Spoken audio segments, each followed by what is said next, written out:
These sessions are meant to bring together members of the community and campus as scholars and partners to learn from one another and to share expertise and lessons of partnership and impact.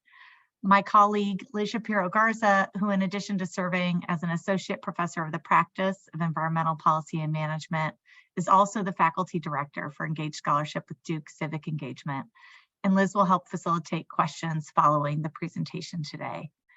And I'm delighted to have our presenters, Donna Chavis and Ryan Emanuel, with us today to share more about their collaborations and experiences in partnering with tribal institutions and communities.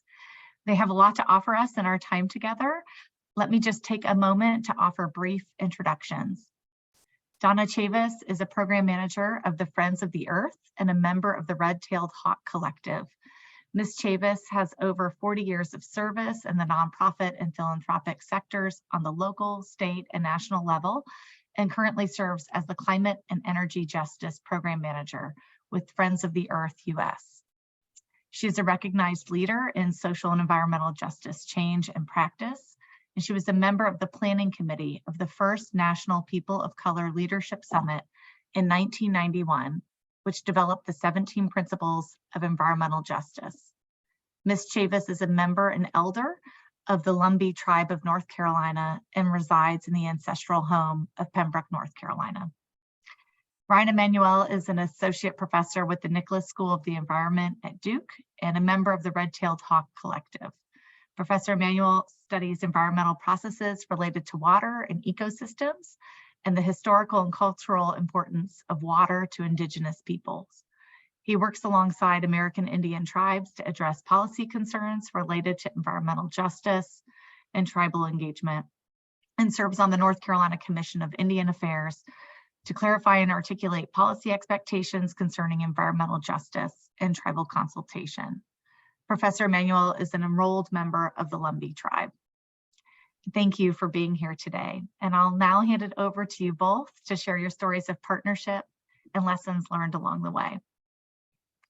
And thank you. Yeah, thank you so much for the invitation to come and have a conversation. So Donna and I took the invitation literally, and we decided yes. we wanted to have a conversation to start off and then open up for questions and discussion. But we wanted to bring you into one part of a conversation that Lumbee people often have with one another when we first meet or when we connect with people, whether it's home in Robeson County or whether it's out at a conference in another part of the country or another part of the world. A common question that Lumbees first ask each other is, who's your people? So with that, Donna, I'd like to ask, who's your people? Well, and I won't go back 7 generations, even though many in our community could very well do that.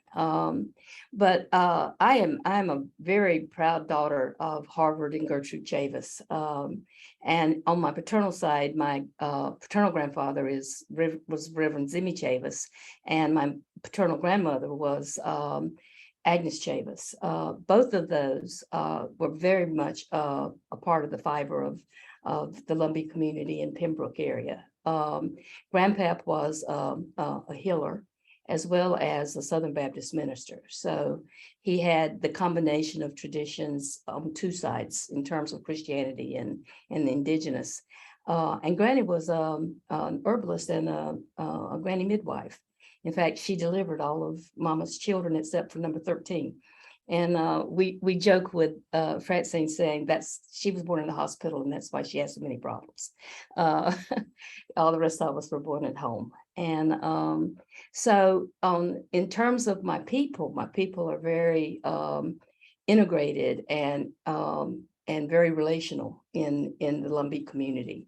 Mama came from South Carolina. Now, she was a Chavis before she married Daddy, and she used to make a joke. Well, she didn't make a joke. She told us that she always said she wasn't going to change her name. So we picked at her. My generation did, saying she was a feminist and didn't know it. Now, I don't think that had anything to do with her marrying Daddy, but she was a Chavis. And so my upbringing, like I said, was very, very relational. Because even though she was South Carolina, it was just across the border, because Mhm. Pembroke is 10 miles from the South Carolina border. So there's a very much Artificial border. artificial border. Exactly. I'll stop there. Like I said, I won't go back 7 generations, but I could go on and on about them. Well, I have heard of your grandfather, Reverend Zimmy Chavis. Obviously, I never met him. I'm too young to have known him. You must have grown up and gone to school in Pembroke. Is that right? I did. I attended. In fact, I used to say that my class was the last class that graduated from the original Pembroke High School. Then my sister corrected me and said, no, there was one after you.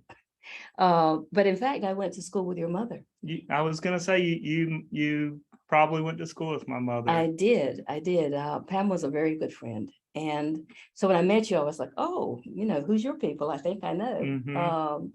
Pam and Onita, I remember them both very, very well. And they didn't live very far from my home place. So we had geographic and school relationships.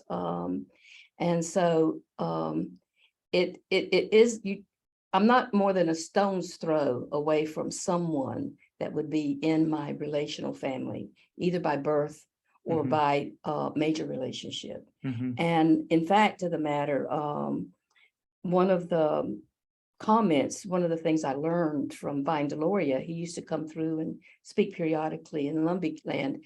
And the last time I heard him speak, he talked about how Indigenous peoples, it was important for them to know their lineage, and that he had experience with Lumbee, that we knew our lineage probably far better than most tribes. The people he met with could go back 5, 6, 7 generations. And I took that as a compliment because of how important the relationships are, family relationships, and then the external relationships that come through that.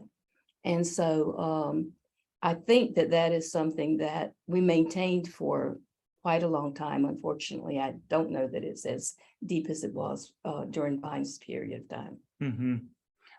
I didn't grow up knowing about Vine Deloria, and I didn't encounter his work until I got to college.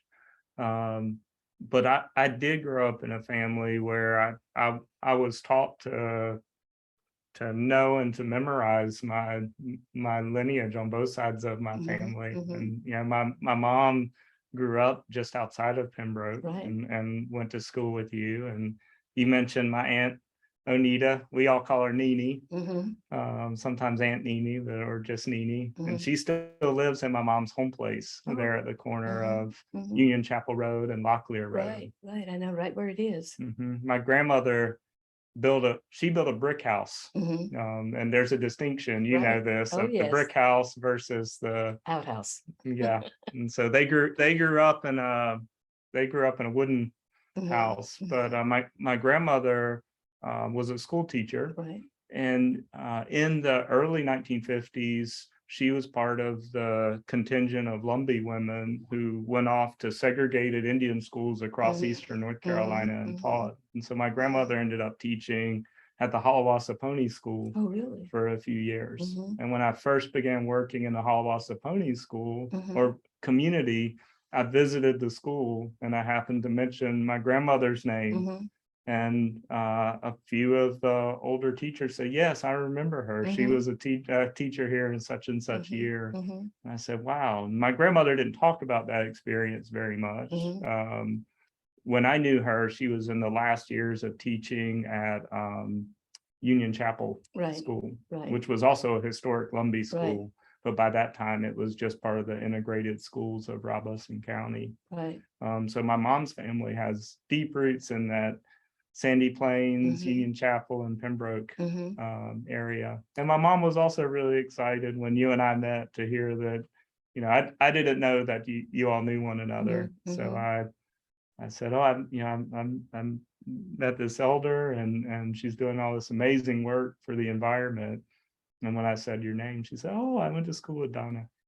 Yeah, and your mom and dad are two people that I mainly get to see at homecoming and other gatherings, because they live away from, or they did live away from Pembroke, but it was like no time had passed. I mean, we could pick up, immediately with a sense of relationship because of the way that stood when we were in school together. And I remember your grandmother as a teacher, but I didn't know about the Halawassaponi. And of course, that's so relevant now because they've reestablished a Halawa school.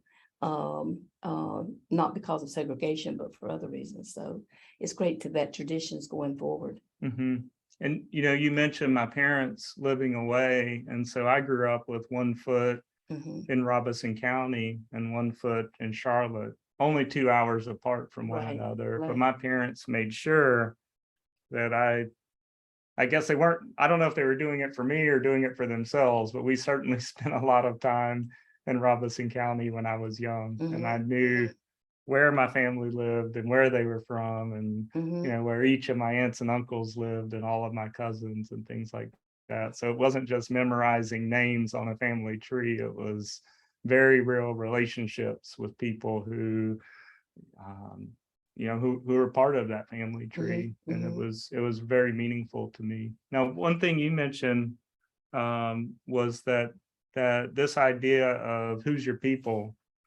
kind of spills over into relationships with other tribal nations. You're bringing up the topic of the Halawassaponi, and they have reestablished that school. But there are other connections too with Halawassaponi and other tribal nations in Eastern North Carolina they seem like they've grown stronger in recent years. Do you get that feeling? Yes, absolutely. And in fact, in terms of the history of North Carolina, not just North Carolina, but the nation, Indigenous people, even though in our case, in the peoples here in North Carolina were more stable in terms of staying in one place, but they also moved around and didn't stay in one place. And so you might have relatives who came from another tribal community. And that's what I found in terms of the way the linkages are being made now across tribes in North Carolina, is that I'm finding I have relatives at Halawassaponi because of that kind of mobility that was present historically.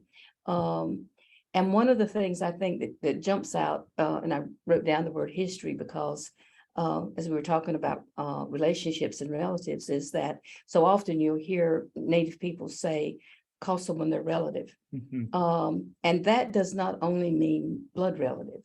The term of relative it has a broader definition, and actually in some ways it makes it stronger and have more sense of relationship and responsibility to each other because of the way the term is used amongst us. So that whenever you hear someone's call another Native person relative, and it's like, well, y'all aren't related, there's a deeper meaning to that. And I think that's part of what is showing up today in modern times, that sense of relative is reestablishing itself. I see that when I travel to meetings. I just came back from the American Indian Science and Engineering Society, and there's a spirit there of kinship and relatives and relations. But like you said, it can also be a very real kinship tie, blood kinship. The Coharies constantly remind me that my name, Emmanuel, is not Lumbee, it's a Coharie name. And of course, I know that side of my family, and I know the story of how we left the Coharie community and married into the Lumbee community. But there's still a number of Emmanuels up in Coharie land. And I'm reminded of that with Chavis, even though Chavis is such a predominant Lumbee name. But I'm reminded from other tribes that Chavis was present in some historical context elsewhere as well. And of course, our last names were not Indigenous, but they were adopted names from European standards. So that would not necessarily be unusual to have that happen. Right. I wonder if we could pivot now and talk about how this work of being in relationship with other Native peoples or even non-Native peoples, I want to kind of bend that to the idea of working in community, Mhm. whether it's for environmental justice reasons, Mhm. other social justice or organizing. Can you talk a little bit about experiences working with Native peoples? Mhm. Mhm. Well, I want to take a little step back before I do that, because it is a part of the relational Mhm. terms and behaviors. When I was being raised by my mom and dad, and my mother enunciated this in so many different ways in terms of our relationship with the world around us and all the other beings, and that especially in the context that it was not a matter of ownership, that we had ownership of other beings. Especially, she loved dogs and she raised dogs, and she at one point had some pedigree dogs. Hmm. And that she she bred some, and she got families for them, and her children, and I was part of the last group of children, was saying, well, Mama, you could make a lot of money on these animals. She said, no, I can't, because I don't own these dogs. Hmm. These are animals that were a gift to me by the Creator, and I'm to take care of them, but I'm not to gain from them. And so this whole concept and context of relationship was grounded in that deep spiritual sense of, first and foremost, we have relationships from the day we're born, to not only to our birth family, but to the world around us. Mhm. And so that has informed me as I've stepped into the work with other Indigenous peoples, because in various forms, that is a pretty stable sense of tradition Mhm. of relationship. And I think that as I move forward, whether it's in North Carolina, South Carolina, East Coast, or elsewhere in the globe, it's critical to keep in mind the importance of the value and the responsibility of that relationship. So when I'm entering into it with integrity, Mhm. with trust, Mhm. and with a true sense of, as my mother tried to raise us, that it's not a matter of owning or getting ownership of knowledge or resources or whatever from another person, but of building that relationship, that trust. Mm. And I think that that's how we move forward in terms of some of the reclaiming, of some of the things we've lost. And in this 21st century, when, political relationships and governmental promises are so tenuous, Mhm. but to hold true to those values, that keeps us being able to build on that strength of our ties Mhm. to each other. And I see that happening all over the country. I just came back from a conference and had some of that same, it wasn't an Indigenous conference, but there was some Indigenous spirit there, and it had a lot of the same things that we're talking about. I want to pause for a minute and ask you to unpack an idea that came up just now.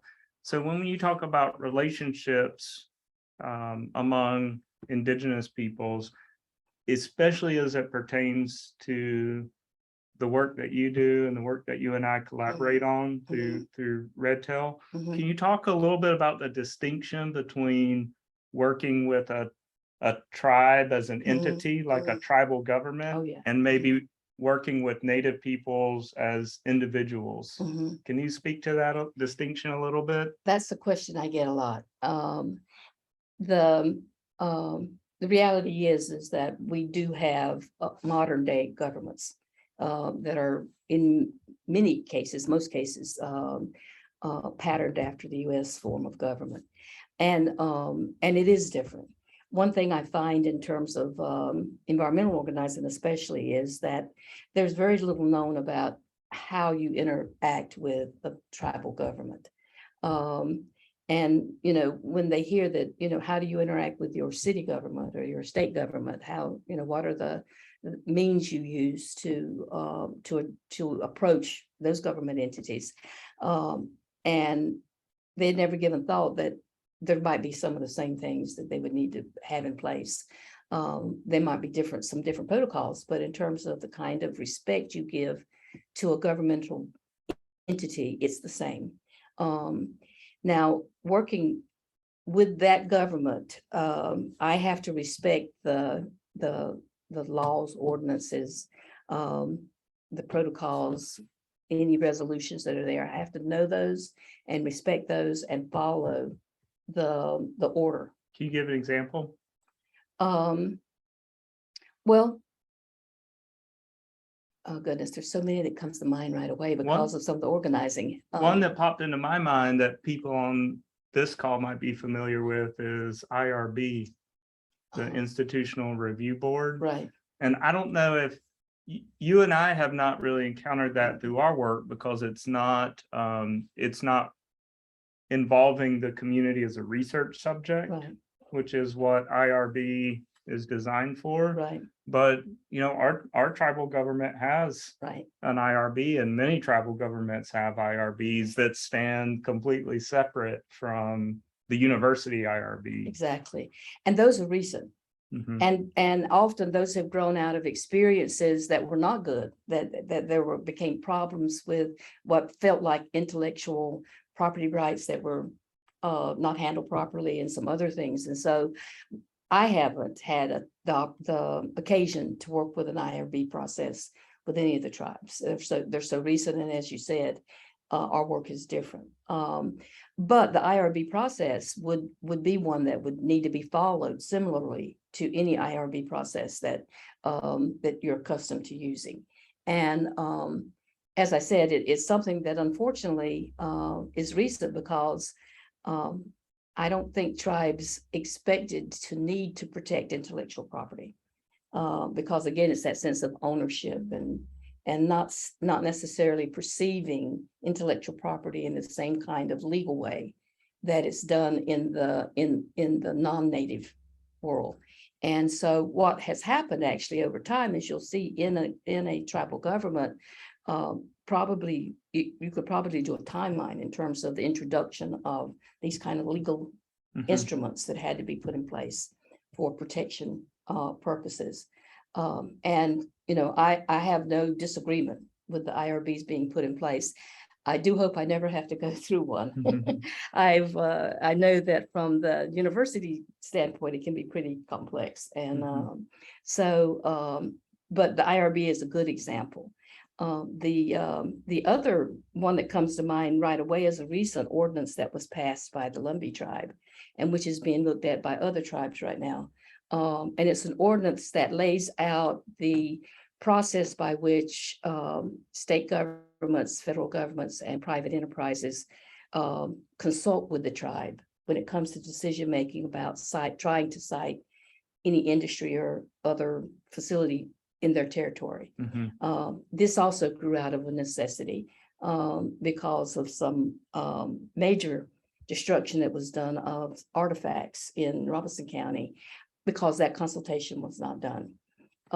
So now that process is in place, we hope that we won't have those kind of happenings again. I've lost the thread of where we started with this by going. We were talking about IRB. the distinction between working with a tribal government and working with individuals from a tribe or maybe a collection of individuals. Right. And one of the things like I said, I get asked about this a lot because there are individual tribal 501c3 or not tax exempt organizations that work on behalf of the issues and peoples of their tribal nation. And so actually a lot of the work that we're related to, that's the groups that we work with the most are the individuals. And that is starting to change where the tribes, like I said, there's more developments there. But in that case, the importance of relationship cannot be lifted up enough because of what we just talked about in terms of the importance of building a trusting, transparent as possible, and integral relationship with those peoples. Because at the base of their work you'll find that as an important piece. And my mother raised us again. It's easier to keep trust than it is to regain it. Mhm. Once you lose the trust, it's very difficult to, and you may never get back to where you were, but it's difficult to regain trust. So that's what I counsel, is that start out with trust, and then you won't have the difficulties that come along with not being transparent. Have you encountered any instances or any that you're comfortable sharing where a group of tribal members may feel differently about an issue than the tribal government's official position, or the tribal Yes. government may not have an official position at all? How do Mhm. you navigate that space? I laugh because in the not too distant future, past rather, we were involved with the opposition to the Atlantic Coast Pipeline, and we found ourselves in that case with some of the tribes. And the way I navigate it is that I am not a person who has the interest in telling citizens, tribal members, what to think, but to listen to what their concerns are. And in my case, where I work with environmental issues in both of my worlds, Friends of the Earth and Red-tailed hawk, I have information probably that's not necessarily available to Mhm. all of the people. So I can share that information.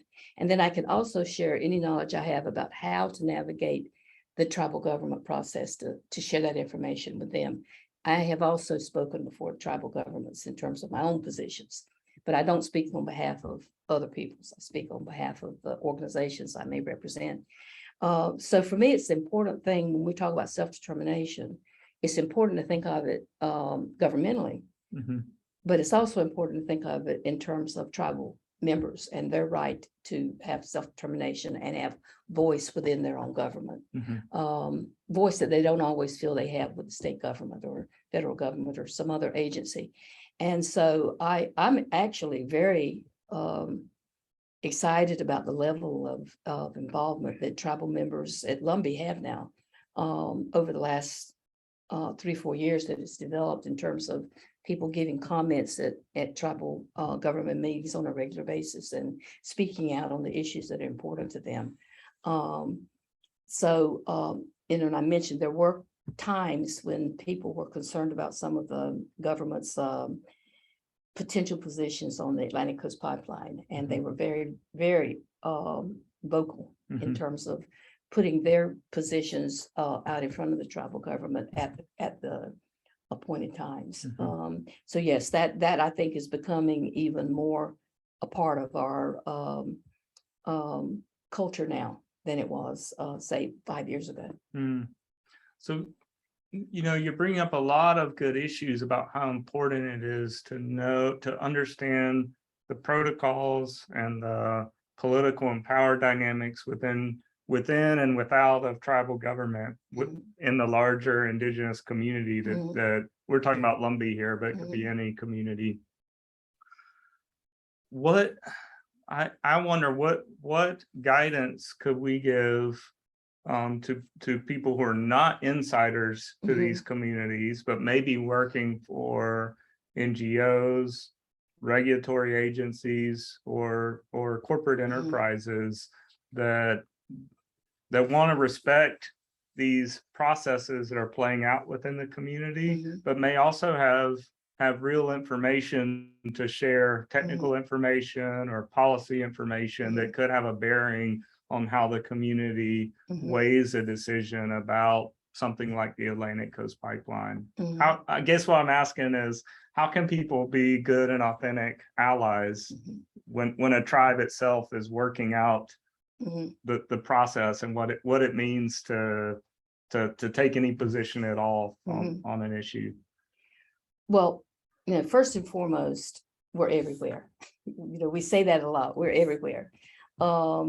And we do have tribal people across all of the tribes. And I would say probably across most of the tribes in the country who have reached out, branched out, and have gotten positions either through nonprofit organizations or regulatory or government who are out there in the mainstream world. Mhm. And so research would be the first thing I would suggest. Do research to see, are there any members of that particular tribe that you're interested in connecting with who may be actually present in some of the official areas that you're looking at. Chances are you'll find some. And if you don't find some from that tribe, you'll probably find some from some tribe. And then they can help you walk through the process. One of the things that I have found with non-native groups is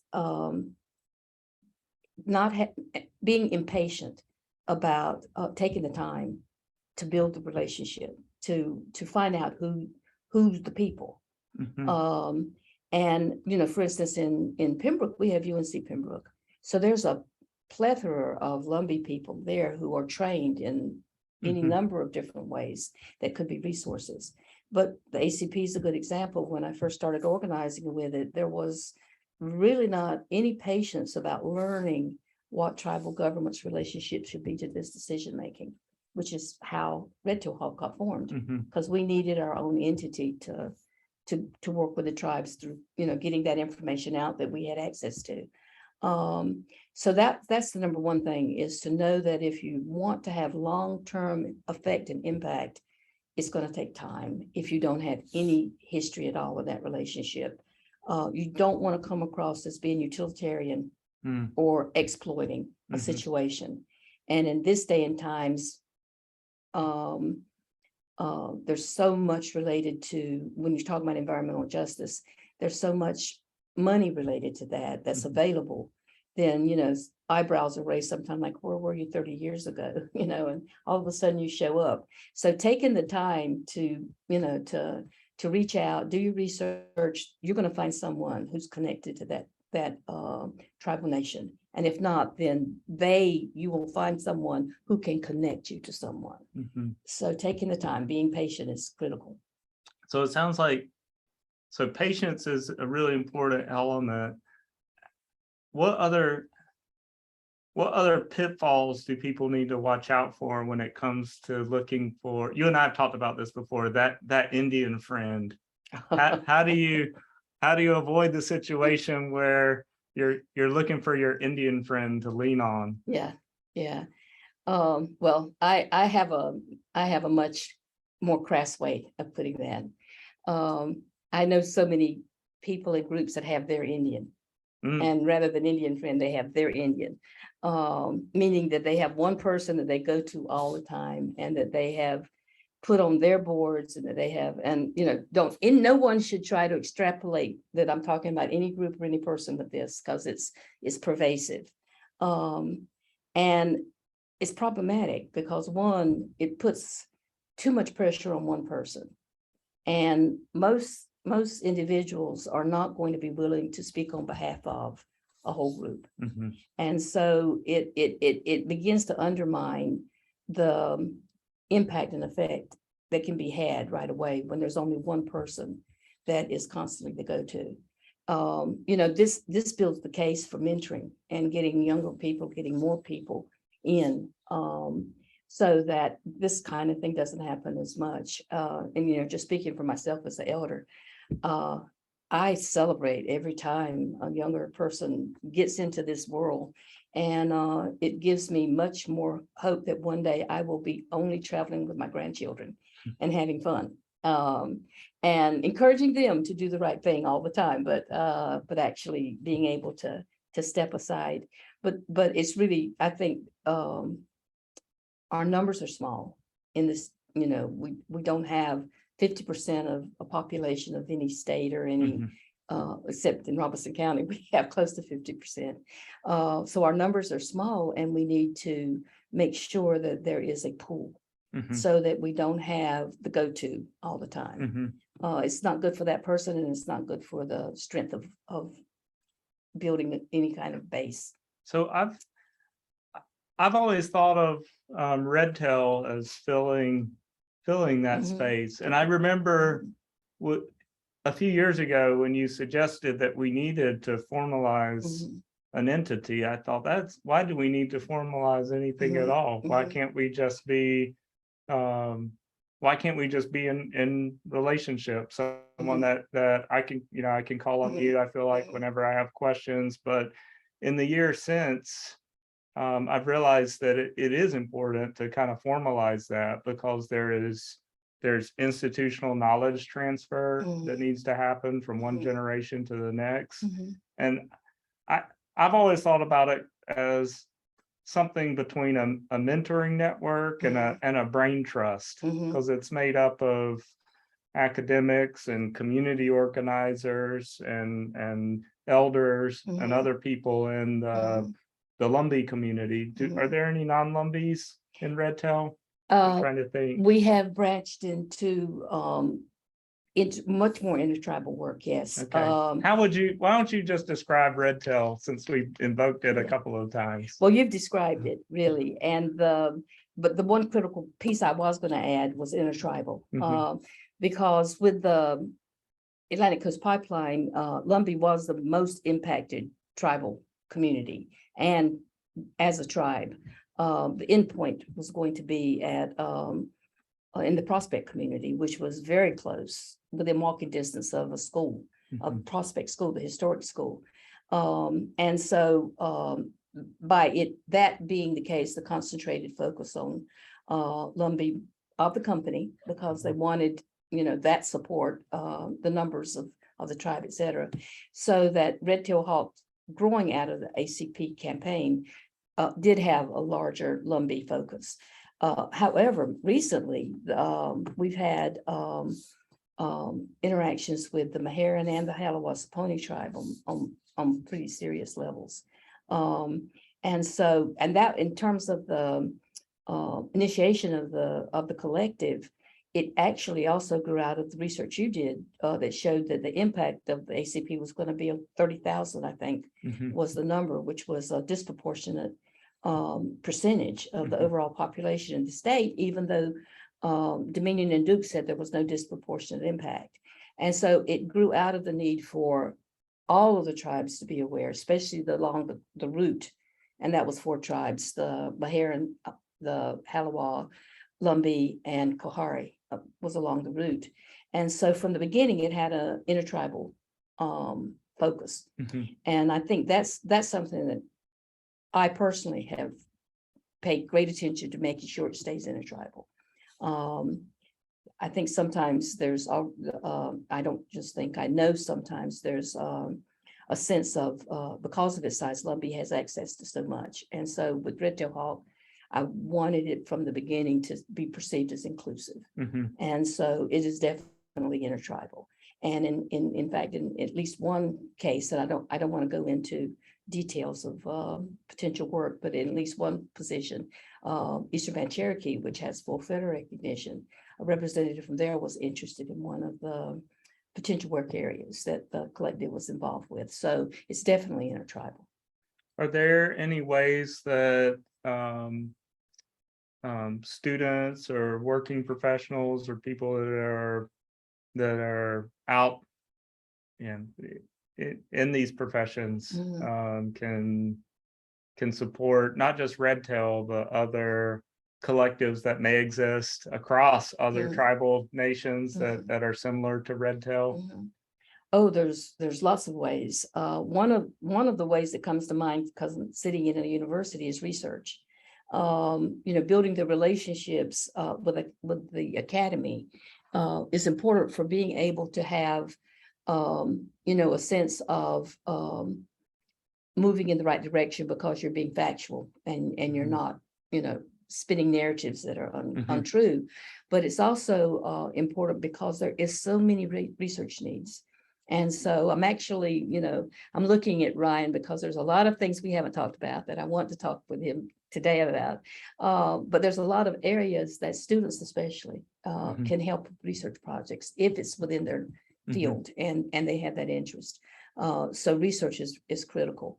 Also, professionals in private sectors, the academy, as well as government sectors, come in contact with announcements of legislation and other kinds of resources that become available, that by the time they make their way into Indigenous communities, access to those resources are already gone because they've already been utilized, by the dominant culture.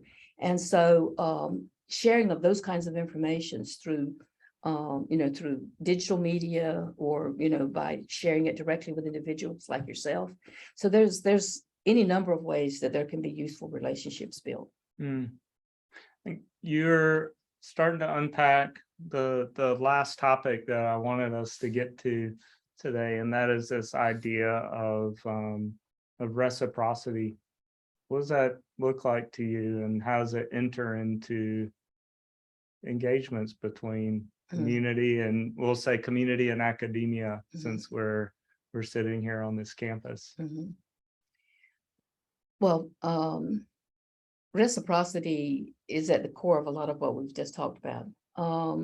In my case, I mentioned that we were talking about outhouse and brick house Indians. I was an outhouse Indian, but I was very privileged because I was the younger of Mama's children, and so my older sisters gave us opportunities that they didn't have to travel, visit them in other states and cities, and develop a worldview that was different from the segregated worldview that we were very much controlled by when I was growing up, and that your mother would have been controlled under. And so I consider myself to have been a very privileged person because of having that. Instead of staying home and making an extra income, Mama would send us every summer, me and my older sister, to spend the summers with our sisters in New York. And that is a kind of gift that I could never repay. Didn't understand the value of it until I had children. And I thought, whoa, Mama, let us go every summer. And she could have made money off of us. And I fully grasp, I think, better the privilege I've had. So in my case, the reciprocity is that I have to give back from that privilege, so that, making connections with those who are not in my inner circle. And I consider academics that. I have friends who are academics, but that's not my, usual circle. But I have access. And you've heard me say over and over again, access does not equal influence. And so in order to help not just our people and Indigenous peoples in general, but any folks who are looking to give back in the world and be better in the world, then finding ways that they can move from access to influence, I think is a great leap. And it's part of what I see my responsibility in giving back, and why I'm still in this world right now, rather than traveling with my grandchildren. Of course, they're starting to go to college, so they're not going to be able to travel anyway. But I think that is also then a critical element what we're talking about with building relationships in community. That when anyone is coming into the community, they're coming from a place of privilege because they have access or can get access in ways that others may not. And so to think, what is my reciprocal responsibility is a serious internal conversation to have. What is my responsibility to give back into that relationship? That's where the patients come in, because those questions aren't answered quickly. I feel like you and other elders and mentors have been critical to me understanding that idea of privilege and how that factors into reciprocity. My grandmother, being a teacher, she was the main voice in my life that talked about education and higher education. Of course, my parents did too, but it was different coming from my grandmother. She's the person I would bring my report card to every quarter, and she'd give me $1 if I got straight A's. And I thought that was fantastic. You can make money by doing well in school. But to be serious, there is an ethic in the Lumbee community that you're well aware of, that we strive for education so that we can help our people. And for years, I didn't know what it looked like to help our people. Mhm.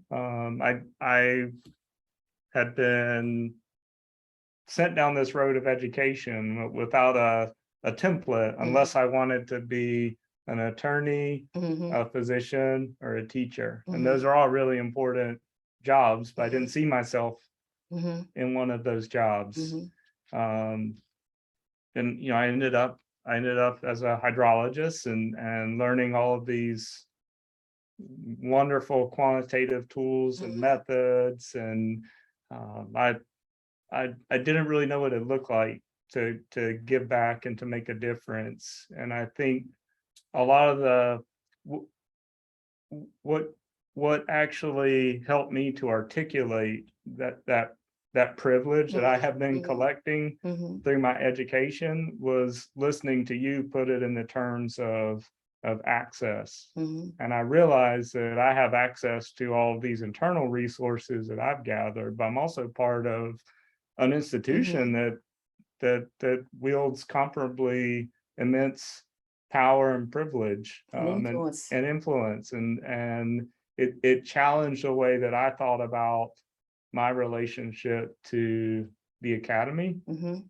I'm all about research and discovery and Mhm. teaching. I love those things. They're really important to me, but I examine all of them through the lens now of how does it advance the responsibility that I have to my community. Mhm. And I don't mean that in a selfish way, because sometimes my community is not, Right. it's not the Lumbee community. Right. It may be another tribal Right. community, Right. or it may be some larger section of society. Right. But I really appreciate the way you've challenged me to think about access and privilege and power in all these relationships that I have. Well, thank you. Makes me feel like it's been worth it to hear that. And just thank you. Yeah, well, thank you. Any other, I'm trying to think if we've covered all the topics that we talked about, but any last thoughts or advice to folks in the School of the Environment or at Duke more broadly before we move into the discussion and the Q&A? Well, something did just pop in my mind from a conversation I had recently in a small group, and it was a conversation where we were talking about the impacts on humans of disproportionate and cumulative impact of things like factory farming, hog waste, methane development, wood pellets, etc. And it struck me in that conversation that when we talk about the human impact, we don't include that. Well, we're not just working for justice for humanity, but we also have to consider the justice for the natural world. And that there are times when we're trying to make our point that if we look at it from the perspective of where I was really raised in terms of our relationship to the larger world, that folks may understand it. They may get it differently if they don't think that if they're not seeing what we're doing as being a not in my backyard effect.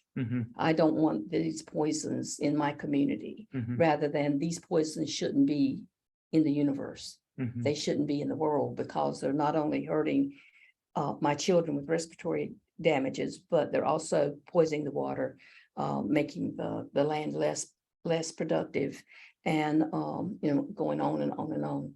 And so for me, that I think at this point in my life is going to become as much a part of my mission to have us look at that where we fit. Again, it's the relationship. How do we fit in the larger universe? And elders from other nations have reminded me a few times that we should not forget that humans were the last on the earth, and that we should give the respect to all the other parts of the earth by intruding in their territory. So, it gets back to how we think about relationship. And I will just add that it can be a hard lesson for indigenous Mhm, peoples mhm. here in the eastern United States, Mhm. because we have such a protracted relationship with colonialism. Right. Our relatives Right. in other parts of North America Mhm. have experienced their own traumas, but Mhm. I often talk to Native peoples who Right. forget that we've had more than 400 years Right. of intense colonial encounters Exactly. right here in what's now North Carolina, Mhm. Mhm. and it affects the way that even we think about pollution and our relationships with the world around us. Mhm. And so it's one more, I think it's one more reason why you need patience and time, Mhm. because we're still working through these traumas ourselves. Exactly. And reconnecting back to those roots that our elders taught Mhm. us at whatever time that was happening. Yeah, there's so many things with what you just said I want to go to and unpack, but I won't, because you're right. Even in Native world, we have to, but all tribes of the East, not just us, have to remind our relatives west of the Mississippi of the difference in the historic line. And sometimes it's very impactful to think of 500 years instead of 200 years. Yeah. Yep. Well, with that, I think we'll turn it back over to Leslie or Liz, if you'd like to moderate the Q&A. Yeah, hi. This is Liz Shapiro Garza. I just want to say thank you so incredibly much, both Ms. Chavis and Dr. Emmanuel, for that incredibly rich discussion. I think it really is can be difficult for us sitting here in the university to understand the context of working in Native communities. And I think you provided, again, such a rich basis to begin that understanding. So thank you so much for being willing to do that. So we are going to be going into a Q&A session right now. And there are a couple of different ways for the folks in the audience to participate. If you would like to put a question in the chat, I will make sure that that's heard and elevated. You can also raise your hand, which you can go to by going to the reactions and clicking on reactions in Zoom and looking for the little hand symbol. And I'll keep an eye on that as well. So please feel free to put any questions that you have for either Dr. Emmanuel or Ms. Chavis there. I'm going to start out with my own question just to get things started. But I was wondering, and this is a fairly pragmatic way of thinking about it, but could you talk a little bit more about maybe protocols or processes that that researchers, actually even students, faculty members, staff members from a university should take and go through if they are going to engage with Native communities? And I think maybe if you could also address some of the differences in the ways that might occur with recognized for different ways that tribes are organized and recognized in the United States as well. Yeah, thanks for that question. I'll start off if that's okay. Mm-hmm. One caution I would urge is, just because the university IRB exempts a project does not mean it will be exempted from either a tribal IRB or other kinds of tribal ethical protocols, because not every tribe has an IRB. Mm-hmm.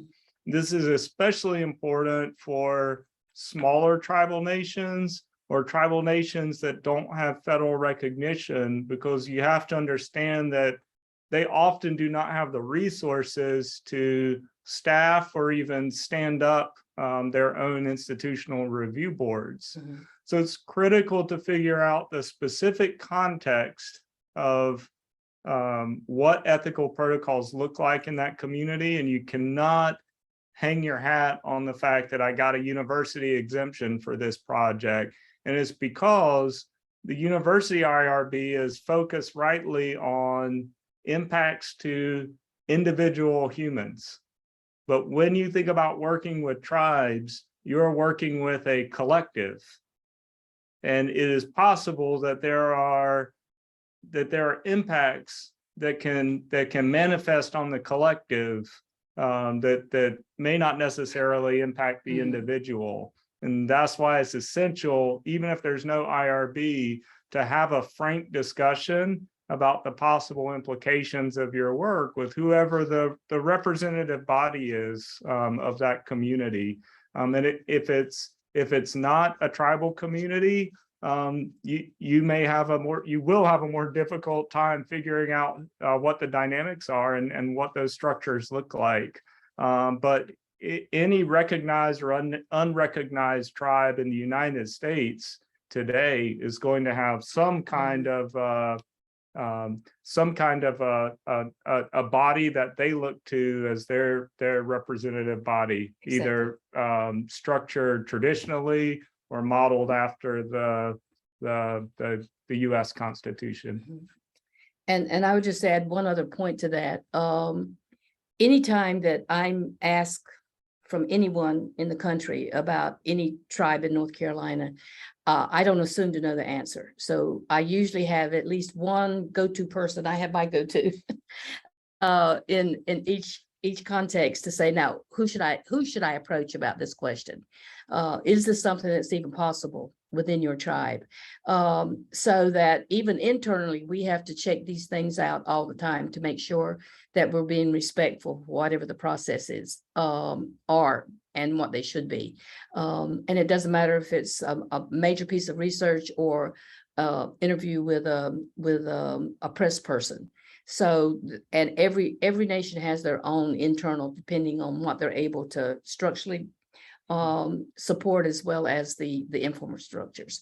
And I would add to that if in fact your interest isn't necessarily to work with a official tribal government unit, but rather you have a relationship with a tribe, a native-based organization, I find that it is courteous to at least let the tribal government know that there is this formal relationship going on between the institution and a non-governmental organization.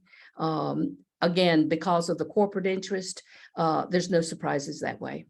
Yeah, the transparency is critical.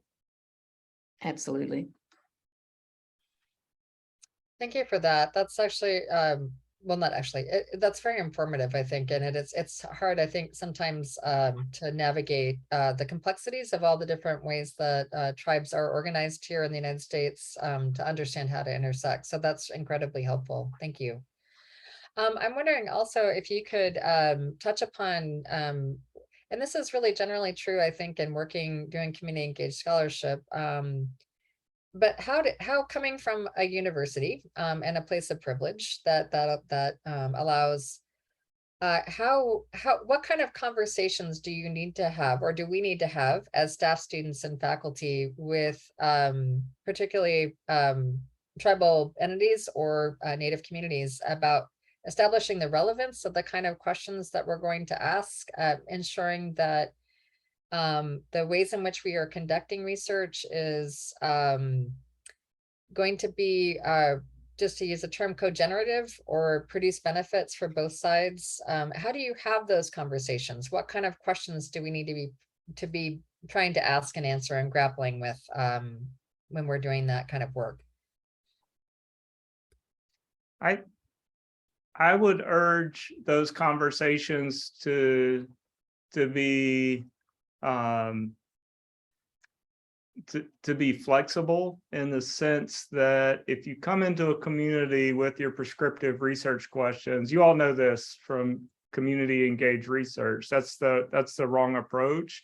But to simply be open to the idea that your well-researched hypotheses and questions may not be relevant or worthwhile to the participation of this particular community. And I think if you come at it with that mindset, that everything I'm bringing to the table is subject to negotiation, don't come with this doesn't mean you have to come with a blank slate. You don't just have to show up and say, you know, I'm from Duke and I'm a hydrologist, right? It's okay to come with a fairly refined question, but know that you're at the early stages of zeroing in on what ought to be a co-generative project. And so Mhm. many times I realize if I this applies to me, even though I'm an insider to this community. If I come to a meeting open to the idea that I may walk away with a research question that's 75% revised from what I entered into the conversation with, that's a success, because what we've walked away with is something that's going to have a larger field of benefits. Mhm, mhm. And he just described exactly what I was thinking, that I'm actually in some academic relationships now with other universities, where we actually started at this point of co-generation conversations. And it's exactly what Dr. Manuel just said, that the research has is richer. The depth of it is richer. And there's been questions that have come out of where we landed in terms of how the work would progress, questions that's come out that is going to be far more beneficial for general populations and not just one community. So you described it perfectly. And I'll give a concrete example. 2+ years ago, folks from Redtail were invited into Zoom conversations during the pandemic between the Lumbee tribal government and corporations that were developing a large fossil fuel project in Robeson County. And I will say I didn't want to be there, because I don't like confrontation. And this from the get-go was a confrontational engagement, and I didn't want to be there, but a tribal council member insisted that I be there along with Ms. Donna and other members of Redtail. We were her environmental squad or something like that. Right. And I said, this is not, I didn't want to be there, right? But I made a commitment to be in relationship with both Redtail and with the tribal council on this issue. So I showed up, and listening to that Zoom interaction between tribal council and the corporate executives, a hypothesis emerged about where fossil fuel infrastructure is concentrated and where it's not concentrated. And that engagement sparked the national scale gas pipeline analysis that I published last year. And that's it's kind of a narrow example, but we wouldn't have done that work if we all hadn't showed up to that meeting and listened and had an open mind to what kinds of people always say we need more research, and just being open to like what exact research question do we need to answer at this moment in time. And at that moment, in order to empower Lumbee voices and frankly other marginalized voices, we needed an answer to the question of where is this infrastructure concentrated in the United States. We knew anecdotally where it was, right? But our contribution was to provide the numbers and the statistics. Yeah, even talking about that meeting stirs up feelings. Yeah, and I still to this day I don't like those kinds of engagements, but I do them in part because you've modeled that for me as that's how you show up, is when you don't want to be there, you come anyway. Yeah, thank you for that. That's a wonderful way to put it too. I'll just say that I really appreciate that. You show up. So I do have, there's a lot of questions that I still have, and I'd really love to hear from other folks as well. So please feel free to put your questions in the chat or to raise your hand, either way. One question I do have in the meantime, I'm wondering also about ethical issues of conducting research with tribal communities or Native communities that may be really particular to those communities that we as researchers need to consider when we're engaging. And some of that may have to do with historical context or current context. But if you could talk a little bit about that, I'd really appreciate it, because I think it's something that our audience would really love to hear. You know, one thing that comes to mind for me is the idea of knowing the historical relationship between a tribal nation and your institution or academia in general is really important context for understanding how that community will perceive your entrance. Yeah, and the specific example I can think of for Lumbees is that Duke and UNC had a history of visiting the school that you attended and collecting blood samples from children, not nominally to do research on blood types, which was new at the time, but then the researchers went on to do all kinds of other studies that no one had given consent for. And you know, that happened decades ago, but the legacy of that research still matters today. And I think it's an ethical question of whether or not researchers from Duke and UNC today know that history when they walk into a room asking to engage in some way with Lumbee people. And you know, you mentioned that happening when I was in school, and while that was decades ago, in the stream of history, that was not that far long ago. And so there are still people alive today who want it happened to, and in some cases, parents who knew it happened to their children. So the historical knowledge is critical, because that will make a difference how those community people feel about the researchers coming in. And I think it also raises again how critical the nature of transparency is. What are you going to do? You're talking about ethics. Where is this research going to land? And what are the conditions that communities have and tribal governments have if the institution decides to take that research somewhere that was not agreed upon, as Ryan just mentioned, because we know that institutions don't always have to go back and ask for permission again once they have their research. So that kind of transparent relationship, I think, is critical, more critical now than it may be, say, 50 years from now, because you're rebuilding.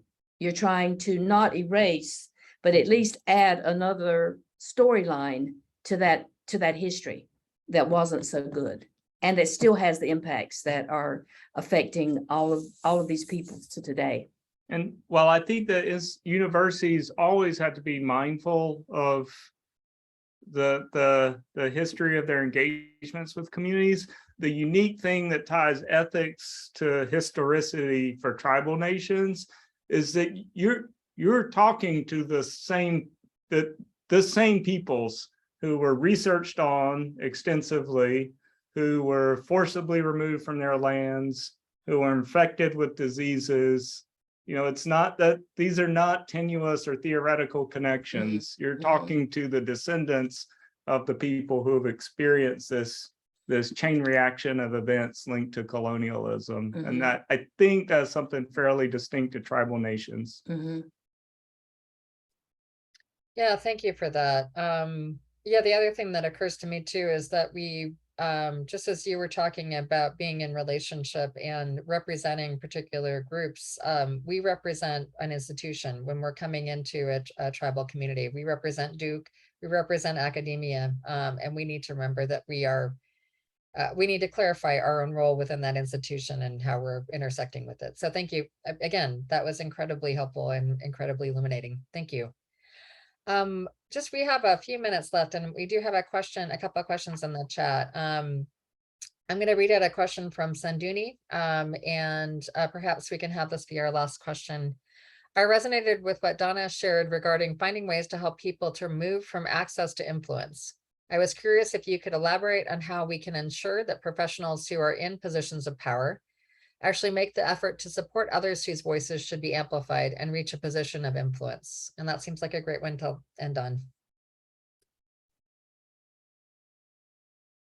That is a very powerful question. and one that we're wrestling with right now as we're building out the collective.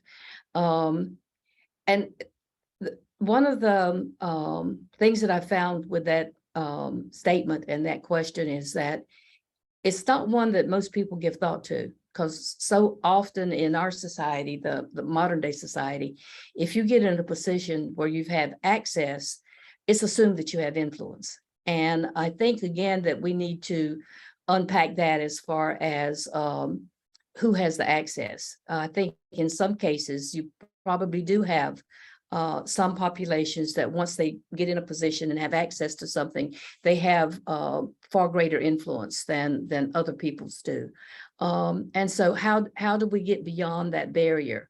I think, again, it's parts, and I'm thinking through this right now because this is actually, I think, at the core of so much of the activist work that we're getting involved with, is how to move from one to the other. And at the core of it sometimes is, what are the questions that you're asking? Where are you trying to go? What is the not ultimate outcome? Because I think we're always evolving, and I don't know what is really ultimate, but I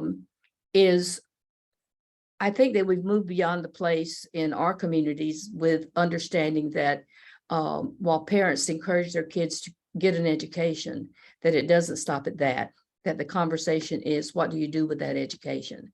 And so how, if you have worked or in the process of working on a relationship to manage further access for communities or individuals, then don't stop there. Always ask that follow-up question. And I think that has been the conundrum, that in most cases, the work has stopped with access. And that if we look back over history, that has not addressed the inequities that are apparent in our society. And right now, so much of my focus is on environmental justice. And so, environmental justice is a part of the normal lexicon in so many places now. And so there is access to information about environmental injustices and environmental racism, but yet look just strictly at the state of North Carolina, there are no systems in place to make sure that those issues are addressed. They are acknowledged. That is not environmental justice. That is a litany of outcomes related to environmental racism. And that's what I say to people now is, well, all that's well and good, but that's not environmental justice. Environmental justice, if you look at all of the various statements that have come out about it, environmental justice contains actions for remedy. And that we have not gotten to, not just in relating to environmental justice issues, but I think inequity issues in general. We have a great way of being able to give the historical litany of all of the ills, but we haven't got to the point of what are the remedies. And so for me, the beginning answer to that question is that as you're moving into community work, as you're moving into community engagement work, not to stop at gathering data that can give access points, but to go to that point of saying, well, how do we begin to address the remedies? Because that's where we've been stopped for so long. And like I said, I know that's not a full answer because we're just beginning to wrestle with this, but do you have other points? I know we're at time, but I just want to say that what conditions are you placing on your empowerment? Right. If you're an external entity or institution and you want to amplify marginalized voices, are you putting conditions on that amplification in the same way that I, as a researcher, might say, I want to answer these questions, but I'm not willing to go this far. Can you go to as uncomfortable as a place as I have to go to as a research in order to be in good relationship with people? Mm-hmm. Mm-hmm. Excellent. Thank you. Yeah, that's I know this conversation could and probably should continue for another couple hours, but we do have to end. I will just note that there's one more comment or question from Meg Mullen in the chat about internal processes at Duke. So perhaps this is a conversation that we can continue as well. I want to thank you both so very much for taking the time. As Donna, as you said, I know that you'd rather, well, not rather, that you'd like to spend time with your grandchildren, and we're keeping you from that. And also the many, the probably 20 other wonderful things you're doing in the world at this very moment. And Dr. Emanuel, I know how busy your schedule is. So thank you so much for taking the time for being willing to think so deeply and profoundly about engagement and engaged scholarship, and to share your wisdom and your experience with us today. We are profoundly appreciative. And to say, I had just put some links in the chat to some of the organizations and initiatives that were discussed today, if you'd like to learn more. I also just want to let you know that we will be holding another series of lunch and learn sessions in the spring. Please be looking out for those and other workshops through the Community Engaged Scholarship Collaborative at Duke, where you can learn more about engaged scholarship, both from the scholars themselves, such as Ms. Chavis and Dr. Emanuel, but also from folks at Duke who are engaged in this work as well. Again, thank you so much to all for attending, and for you both for being willing to spend time with us today.